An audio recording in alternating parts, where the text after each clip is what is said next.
Welcome back to my channel. आज हम बात करने वाले हैं पास्ट ईयर क्वेश्चंस की। पास्ट ईयर क्वेश्चंस में हम आज डिस्कस कर रहे हैं 2019 का क्वेश्चन पेपर। इसमें आज हम सेक्शन ए के क्वेश्चन नंबर 1 को डिस्कस करते हैं। सबसे पहले क्वेश्चन नंबर 1 का जो फर्स्ट पार्ट है, क्वेश्चन नंबर 1 में 10 क्वेश्चन है और 10 के 10 क्वेश्चन 2 मार्क्स के हैं, यानी कि इजी होने वाले हैं। देखते हैं कि कितना इजी है। फर्स्ट पार्ट की अगर बात की जाए तो हमें एक फंक्शन दिया गया है f, जो कि r से r पे डिफाइन है। r क्या है? r है सेट ऑफ रियल नंबर्स। और fx को कैसे डिफाइन किया गया है? fx is equals to x cube. Then अगर हम बात करें, एक और फंक्शन हमें दिया गया है g, जो कि r से r पर डिफाइन है। और यहाँ पे gx जो डिफाइन किया गया है वो है 2x स्क्वायर प्लस 1। हमें फाइंड करना है fog of x and Gauff of x, यानी कि f of g of x and g of f of x। तो अगर देखा जाए 2 मार्क्स का क्वेश्चन, यानी कि 1 मार्क्स इसके लिए होगा और 1 मार्क्स इसके लिए होगा। तो कितना लिखना सफिशिएंट है वो हम देख लेते हैं।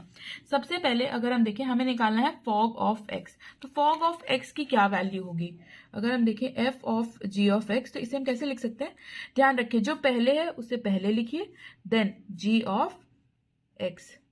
तो यहाँ पे अगर हम देखें तो g ऑफ x हमारे पास क्या है? g ऑफ x है 2x स्क्वायर प्लस 1, तो वो हम यहाँ पे पुट कर देंगे।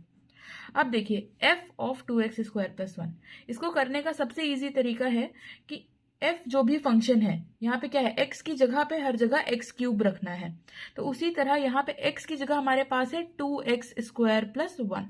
तो इस x क्यूब में जहां जहां x आ रहा है, यहाँ पे कुछ भी लिखा होता, साइन x कॉस x कुछ भी लिखा होता, तो जैसे यहाँ पे x क्यूब दिया है तो x की जगह पे ये पूरी वैल्यू हम रख देंगे, यानी कि 2x square plus 1 whole cube. अब आप इसे ओपन कर सकते हैं a प्लस बी के होल क्यूब के फॉर्मूले से, यानी कि a क्यूब 2x स्क्वायर का cube plus b cube plus 3ab, 1 लिखने की जरूरत नहीं है, और यहाँ पे a प्लस b। इसे सॉल्व कर लेंगे तो कितना हो जाएगा? 2 3 ज़ा 8, यहाँ पे x की पावर 6 मल्टीप्लाई हो जाएगा plus 1 plus 6x square 2x square plus 1।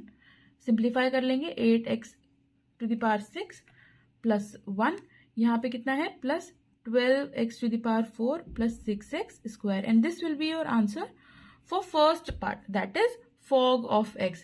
अब हम बात करेंगे गॉफ ऑफ x की, यानी कि g of f of x। तो यहाँ पे देखें तो g of f of x कैसे निकालेंगे? सबसे पहले रखेंगे g of f of x। तो यहाँ पे पहले हम fx की वैल्यू देखते हैं। क्या fx की वैल्यू है x क्यूब, तो यानी कि g ऑफ एक्स क्यूब। अब क्या करेंगे? g का फंक्शन क्या है? 2x स्क्वायर प्लस 1, यहाँ पे x था, हमारे पास इनपुट है x क्यूब, तो जहां जहां x है वहां वहां हम x क्यूब पुट कर देंगे। 2x क्यूब और स्क्वायर लगा हुआ है तो स्क्वायर प्लस 1, ये आ गया हमारे पास 2x to the power 6 plus 1। And this will be your answer for the second part. और अगर आप इतना लिखेंगे तो आपको फुल 2 मार्क्स इस क्वेश्चन पे मिलेंगे। Okay, so now question number 1 second part. इसमें हमें क्या करना है? Sine 2 tan inverse x equals to 1 को सॉल्व करना है, यानी कि x की वैल्यू निकालनी है। ये क्वेश्चन बहुत इजी है अगर आपको ये पता है कि हमें ट्रिग्नोमेट्रिक फॉर्मूलेज जो है, इनवर्स ट्रिग्नोमेट्रिक फॉर्मूलेज है, अगर आपको वो याद है तो ये क्वेश्चन बहुत ही ईजी है। क्या करना है आपको? यहाँ पे जिसे आपको दे रखा है 2 tan इनवर्स x, तो आपको पता होना चाहिए 2 tan इनवर्स x का फॉर्मूला क्या होता है। यहाँ पे हम लिखेंगे since 2 tan inverse x equals to, यहाँ पे कितना होगा? Sine inverse 2x upon 1 plus x square. ये इसका फॉर्मूला होता है, ये आपको याद होना चाहिए। ऐसे बहुत सारे फॉर्मूले हैं जो हमने चैप्टर में डिस्कस किए हैं, तो वो आपको सारे बाय हार्ट याद होने चाहिए। फिर क्या करना है? इसको सब्स्टिट्यूट कर देना है। यहाँ पे लिखेंगे sine 2 tan inverse x equals to 1 implies sine 2 tan inverse x की जगह हम लिखेंगे sine inverse 2x upon 1 plus x square equals to 1। अब ये साइन और साइन इनवर्स जो है वो एक दूसरे के इनवर्स फंक्शन है, तो ये कैंसिल आउट हो जाते हैं। इसे हम शो नहीं करते क्योंकि ये फंक्शंस है, हम फंक्शंस कैंसिल नहीं कर सकते, बट एक तरह से ये दोनों कैंसिल आउट हो गए। तो यहाँ पे हमारे पास क्या बचा? 2x upon 1 plus x square equals to 1। अब ये सिंपल क्वाड्रेटिक इक्वेशन बन गई। कैसे? 2x इज इक्वल्स टू, इसे इधर मल्टीप्लाई करेंगे 1 प्लस एक्स स्क्वायर, तो यहाँ पे आ गया हमारे पास x square minus 2x plus 1 equals to 0। अब इसका आप फैक्टराइजेशन कर सकते हैं, बट ये बहुत इजीली x माइनस वन का होल स्क्वायर इक्वल टू 1, ये 1 माइनस एक्स का x माइनस वन का होल स्क्वायर है। तो यहाँ से हम क्या देख सकते हैं, x की वैल्यू क्या आ रही है 1 एंड 1 यानी कि 1, so this will be your answer. Question number 1 third part, very easy question, again determinants का क्वेश्चन है। Using determinants we have to find the value of k. अगर हमें 3 वर्टिसेस दिए हुए हैं ट्रायंगल के, where area of triangle is 4 square units, तो सबसे पहले तो हमें एरिया ऑफ ट्रायंगल पता होना चाहिए। तो एरिया ऑफ ट्रायंगल अगर हम देखें, पहले हम ले लेते हैं कि हमारे पास x1 y1 क्या है, यानी कि ए वर्टिसेस हमारी क्या है, यहाँ पे है -2,0। बी वर्टिस की अगर हम बात करें तो वो हमारे पास क्या है, हम इसे ले सकते हैं x2 y2, इसकी वैल्यू हो गई 0,4। और सी वर्टिस की अगर हम बात करें तो ये हो गया x3 y3, और ये कितना है हमारे पास 0,k। फिर अगर हम बात करें ए बी सी वर्टिसेस हो गई, तो इससे हमारा जो ट्रायंगल बनेगा वो होगा ट्रायंगल ए बी सी। तो area of triangle A B C कितना होगा, फॉर्मूला हमें याद होना चाहिए, बहुत ईजी सा फॉर्मूला है, हाफ। फिर डिटर्मिनेंट लेंगे तो हमें क्या करना है, यहाँ पे x1 y1, x2 y2, x3 y3 और यहाँ पे सब जगह 1, डिटर्मिनेंट क्लोज। तो ट्रायंगल ABC का ये फॉर्मूला आ जाएगा। इसमें अब हम वैल्यूज पुट कर देंगे, हाफ यहाँ पे कितना है -2 0 1 0 4 1 0 k 1, ये वैल्यू है किसके इक्वल, 4 स्क्वायर यूनिट्स के इक्वल। यहाँ से क्या मिल जाएगा हमें 8 इज इक्वल्स टू पूरा डिटर्मिनेंट। इस डिटर्मिनेंट को सॉल्व करने के लिए हम क्या कर सकते हैं, हम कॉलम वाइज एक्सपेंशन कर सकते हैं। रो वाइज एक्सपेंशन सबको आता है, वो क्लियर है। कॉलम वाइज कैसे करेंगे, क्योंकि यहाँ पे 2 0 है तो ये ईजी हो जाएगा। पहले हम लेंगे पहला एलिमेंट, फिर इसको और इसको कवर कर देंगे, जो डिटर्मिनेंट बनेगा उसे लिख लेते हैं 4 1 k 1। फिर ये वाला एलिमेंट लेने के लिए -0, फिर सीखने के लिए हम कर लेते हैं, अदरवाइज आप ये दोनों 0 है तो डायरेक्ट 0 भी लिख सकते हैं।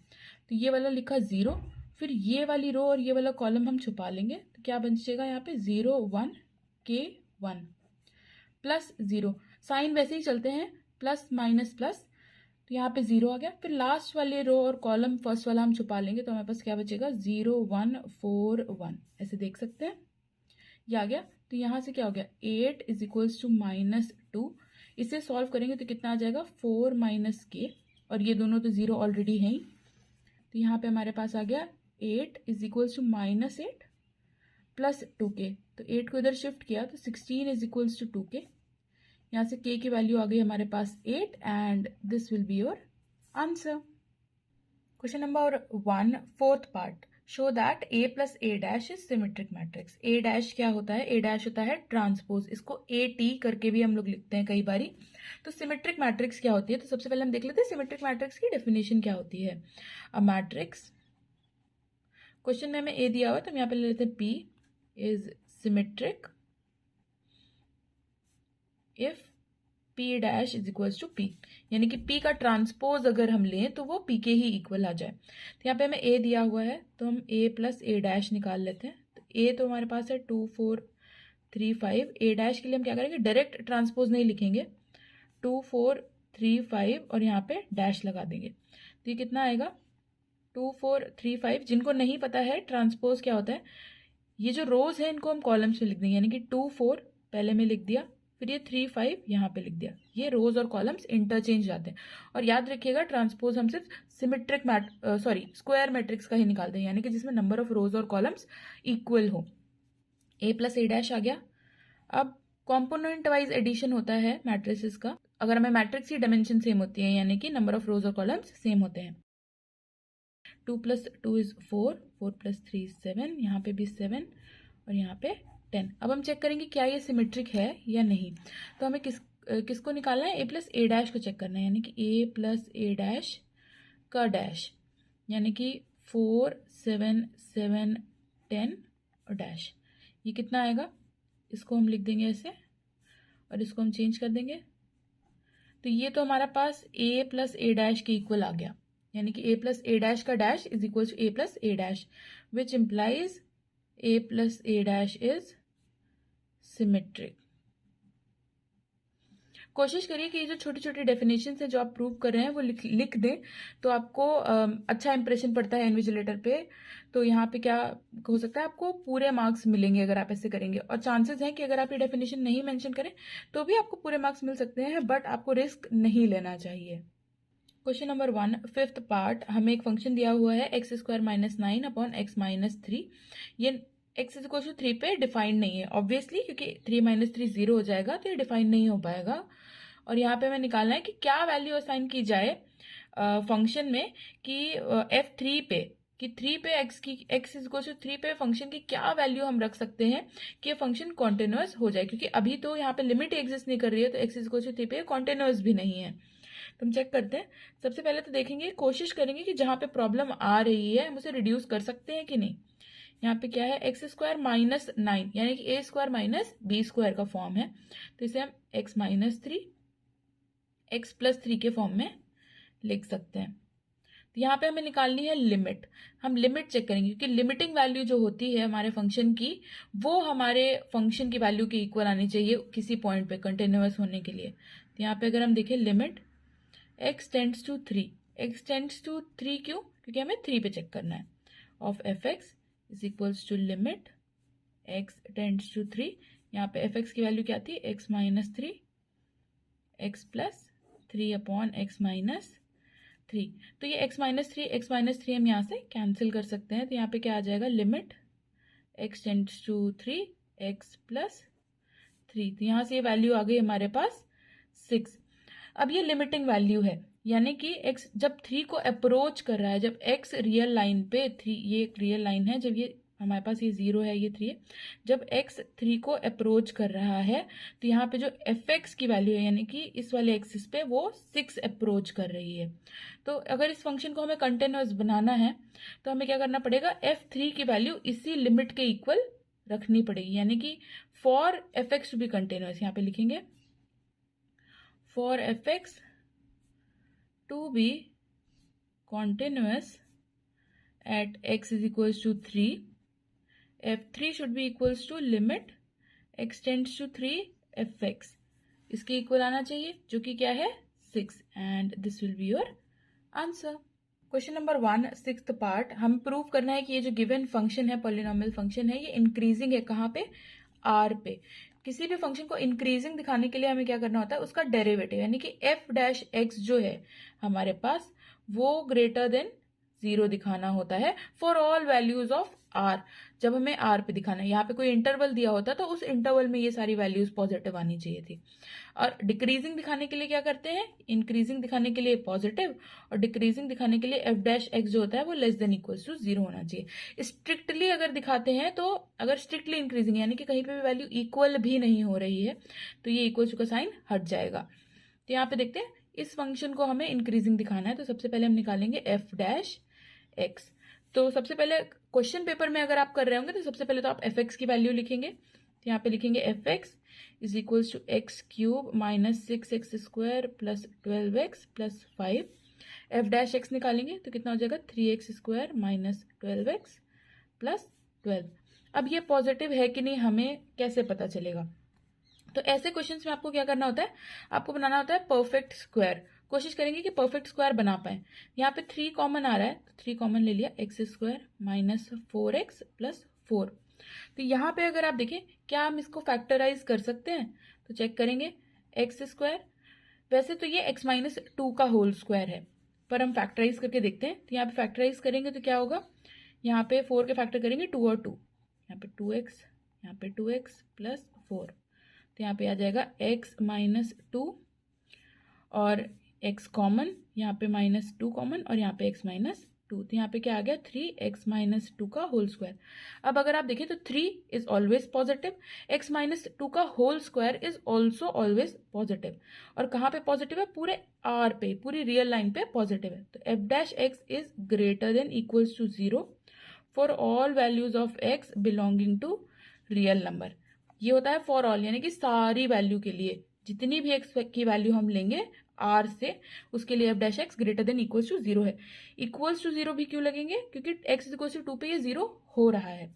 This implies F x is increasing on R and this will be your answer. Question number 1 7th part, बहुत ही इजी इंटीग्रल दिया हुआ है, बस कंफ्यूज करने के लिए सेक और कोसेक स्क्वायर का यूज किया गया है। तो सेक एक्स क्या होता है? सेक एक्स हमें पता है होता है 1 by cos square x. Sec x होता है कॉस एक्स, तो यहाँ पे सेक स्क्वायर एक्स को 1 बाय कॉस स्क्वायर एक्स लिखेंगे। और कोसेक स्क्वायर एक्स क्या होता है? कोसेक एक्स होता है 1 बाय साइन एक्स, तो यहाँ पे 1 बाय साइन स्क्वायर एक्स और यहाँ पे dx। याद रखें dx हमेशा सेंटर में लिखेंगे और इंटीग्रल पूरे में। तो ये सॉल्व करके क्या आ जाएगा? रेसिप्रोकल हो जाएगा इसका, तो यहाँ पे बनेगा हमारे पास sin square x upon cos square x. Avoid करें कि कहीं पे भी डायरेक्ट आप वैल्यू पुट करें, वो अवॉइड करना चाहिए एग्जाम्स में। साइन अपॉन कॉस क्या होता है? tan square x dx। अब tan स्क्वायर एक्स का तो हमें इंटीग्रेशन आता नहीं है, तो हम क्या करेंगे? tan स्क्वायर एक्स की आइडेंटिटी लगाएंगे, सेक स्क्वायर एक्स माइनस 1। तो हमें पता है कि 1 प्लस tan स्क्वायर एक्स क्या होता है? 1 प्लस tan स्क्वायर एक्स हमने पढ़ा है कि सेक स्क्वायर एक्स होता है, तो वो हमने यहाँ पे वैल्यू पुट की है। तो यहाँ पे हम क्या करेंगे? अब इंटीग्रल अलग अलग कर लेंगे, तो यहाँ पे हो जाएगा integral of sec square x dx। चाहे तो आप साथ में भी इंटीग्रेट कर सकते हैं, कोई प्रॉब्लम नहीं है, minus dx। Sec square x का इंटीग्रेशन कितना होता है? tan x, और यहाँ पे माइनस 1 का इंटीग्रेशन होता है x, और यहाँ पे एक integration constant c, and this will be your answer. Question 1 8th part, फिर से बहुत ही आसान सा क्वेश्चन है 2 मार्क्स के लिए। एल हॉस्पिटल रूल यूज करना है इस लिमिट को इवेलुएट करने के लिए। तो एल हॉस्पिटल रूल तो सबको पता होता है, प्रॉब्लम कहाँ पे आती है? प्रॉब्लम आती है a to the power x के डिफरेंशिएशन में। तो यहाँ पे क्या करना है हमें? हम देख रहे हैं कि यहाँ पे कौन सा फॉर्म बन रहा है? a टू द पावर 0 यानी कि 1, और यहाँ पे भी a टू द पावर 0 यानी कि 1। तो यहाँ पे 1 माइनस 1 हो गया 0, तो यानी कि ये है 0 बाय 0 फॉर्म। हमें ट्राई करना है कि जो भी फॉर्म हमें पता है वो हम एग्जाम में मेंशन करें, हम चेक करें, क्योंकि उसके बाद ही हम एल हॉस्पिटल रूल लगा सकते हैं। तो यहाँ पे क्या करेंगे? लिमिट x टेंडिंग टू 0, इसका डिफरेंशिएशन करेंगे। तो यहाँ पे d by d x of a to the power x क्या होता है ये हमें पता होना चाहिए। ये होता है a to the power x, ऐसे ही फिर यहाँ पे log a। तो यहाँ पे हम ये यूज करते हैं। तो 8 टू द पावर x का डिफरेंशिएशन होगा 8 to the power x log 8 minus 4 to the power x log 4 whole upon 4x का डिफरेंशिएशन 4। अब हम देखते हैं कि क्या ये इनडिटर्मिनेट फॉर्म है या नहीं। तो ऑब्वियसली यहाँ पे डिनोमिनेटर में 4 है, तो यहाँ पे ये इनडिटर्मिनेट फॉर्म नहीं है। तो यहाँ पे हम क्या कर सकते हैं? x is equal to 0 put करेंगे, तो क्या हो जाएगा? 8 टू द पावर 0 यानी कि 1, यहाँ पे आ गया log 8 माइनस यहाँ पे भी 4 टू द पावर 0 इज 1, यहाँ पे आ गया log 4 whole upon 4। log a minus log b कितना होता है? log a upon b। कैसे? log a minus log b is equal to log a upon b, ये हमें पता होना चाहिए। यहाँ पे क्या हो गया? log 2 upon 4, and this will be your answer. Question number 1 9th part, probability का इजी सा क्वेश्चन है, ऐसे आपने बहुत सारे क्वेश्चंस किए होंगे। तो एक अर्न है जिसमें से हमें 2 बॉल निकालनी है। उस अर्न में कैसी कैसी बॉल्स हैं? 3 वाइट हमने लिख लिया, 5 रेड वो भी लिख लिया, और 2 ब्लैक बॉल्स। और कैसे निकाल रहे हैं? विदाउट रिप्लेसमेंट, यानी कि एक बॉल निकाल ली गई है तो उसे दोबारा अंदर हम नहीं रख रहे हैं। तो what is the probability that at least 1 ball is red? तो एक रेड बॉल निकालने की, एटलीस्ट एक रेड, तो रिक्वायर्ड प्रोबेबिलिटी अगर हम देखें तो कितनी होगी? यहाँ पे अगर हम देखें तो एटलीस्ट 1 का मतलब क्या हुआ? हो सकता है कि हमने पहली बार में ही रेड निकाल लिया हो, दूसरी बारी में कोई अदर बॉल आई हो, तो उसके लिए ओ लिख लेते हैं। हो सकता है कि हमने दूसरी बारी में रेड निकाला हो, पहली बारी में कोई और निकाला हो, और या तो ये भी हो सकता है कि हमने दोनों बारी रेड बॉल निकाली हो। तो यहाँ पे हम क्या कर सकते हैं? प्रोबेबिलिटी ऑफ रेड, इसको करने के बहुत सारे तरीके हैं, ये एक तरीका है जिससे आप सोच सकते हैं। तो हो सकता है पहली रेड बॉल हो, तो पहली रेड बॉल अगर आपने निकाली है तो यहाँ पे क्या प्रोबेबिलिटी है? तो यहाँ पे आप देख सकते हैं पहली बॉल निकालने की प्रोबेबिलिटी कितनी है? 5, अपॉन, अगर आप इसे कॉम्बिनेशन से करना चाहे तो उससे भी कर सकते हैं। तो यहाँ पे ये इजी पड़ता है कैलकुलेशन के लिए। पहली रेड बॉल निकाली, उसकी प्रोबेबिलिटी कितनी, 5 अपॉन टोटल बॉल्स कितनी है हमारे पास 10, और दूसरी कोई और बॉल निकाली हो, अदर बॉल निकाली हो, यानी कि व्हाइट या ब्लैक में से, तो यानी कि 3 + 2 = 5 अपॉन, अब यहाँ पे क्या है, हमने रिप्लेस तो किया नहीं है, तो यानी कि एक रेड बॉल निकल गई, तो यहाँ पे सिर्फ 4 रेड बॉल्स बची, तो यहाँ पे टोटल नंबर ऑफ बॉल्स कितनी हो जाएंगी 9। फिर से अब दूसरी चांस क्या होगी, अब यहाँ पे फिर से हमारे पास 10 बॉल्स है, क्योंकि ये दूसरा ही केस है, ये कोई अलग केस है, ये एक कंडीशन की बात होगी, अभी दूसरी हो सकता है हमने रेड ना निकाली हो, कोई और बॉल निकाली हो, तो हमारे पास कितनी प्रोबेबिलिटी है 5/10 × अब हो सकता है नेक्स्ट बॉल जो निकाली है वो रेड हो, तो यहाँ पे हमारे पास कितनी होगी, अभी तो रेड बॉल सारी ही है हमारे पास, पर टोटल नंबर ऑफ बॉल जो है वो कम हो गई है, तो 9 प्लस हो सकता है पहली बॉल रेड हो, तो 5/10 × अब हो सकता है दूसरी बॉल भी रेड रही हो, इसके लिए क्या होगा, एक बॉल तो रेड आपकी निकल गई, तो अब यहाँ पे 4 बची, और टोटल नंबर ऑफ बॉल्स वैसे भी कम हो गई थी, तो 9। अब इसे हम कैलकुलेट कर लेंगे, डिनोमिनेटर में हर जगह 10 और 9 है, तो यहाँ पे हो जाएगा 90, 25 प्लस यहाँ पे भी 25 और यहाँ पे 20, इसको ऐड करेंगे तो ये हो जाएगा 25 25 50, 70/90 and your answer will be 7/9।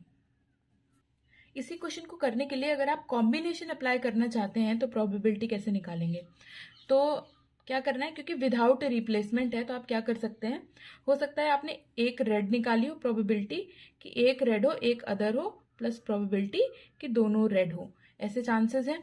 तो यहाँ पे आप क्या करेंगे, यहाँ पे 5C1 चांसेस है कि आपने रेड निकाली, क्योंकि रेड कितनी है, एक रेड निकालने की प्रोबेबिलिटी कितनी है 5, एक रेड निकालने के कितने तरीके हैं 5C1, और कोई और निकालने के 5C1, क्योंकि यहाँ पे हम कॉम्बिनेशन यूज कर रहे हैं, तो इसमें हम अरेंजमेंट को नहीं देखेंगे कि पहले कौन सी निकाली बाद में कौन सी, और क्योंकि 2 बॉल्स निकाल रहे हैं 10 में से, तो 10C2 प्लस यहाँ पे दोनों रेड है, यानी कि 5C2, दोनों रेड निकाली अपॉन 10C2, इसे भी आप सॉल्व करेंगे तो आंसर इसका 7/9 आएगा, और दोनों मेथड एकदम करेक्ट है। Okay, so question number 1 10th part, फिर से प्रोबेबिलिटी का क्वेश्चन है। हमें गिवन है कि ए और बी जो है वो इंडिपेंडेंट इवेंट्स हैं। इंडिपेंडेंट इवेंट्स की एक खास बात होती है, यहाँ पे लिख लेते हैं, if A and B are independent, तो इसका मतलब क्या हुआ, इसका मतलब है कि probability of A intersection B जो होगी वो होगी हमारे पास probability of A into probability of B, ये आपको पता होना चाहिए। Now probability of A union B का फॉर्मूला हम सबने पढ़ा हुआ है, P A plus P B minus P A intersection B. अब इस स्टेटमेंट की वजह से हमारे फॉर्मूला थोड़ा सा चेंज हो जाएगा, p A plus P B minus P a into p b. अब क्या करना है, डायरेक्ट वैल्यूज सब्सटीट्यूट कर देनी है, यहाँ पे 3/5 प्लस 2/3 माइनस 3/5 इंटू 2/3, 3 कैंसिल हो जाएगा, यहाँ पे हमारे पास अगर हम एलसीएम लेंगे तो आएगा 15, तो यहाँ पे 9 प्लस 10 माइनस यहाँ पे 2 है 6, तो इसे हम सॉल्व करेंगे तो 19 - 6 = 13, और answer will be 13/15। And this is it for this video. I hope you like this video. अगर आपको ऐसे और वीडियोस चाहिए तो do give it a thumbs up, and also comment कि आपको किस ईयर के क्वेश्चन पेपर के सोल्यूशंस चाहिए, and I will be making more videos. Thank you so much for watching.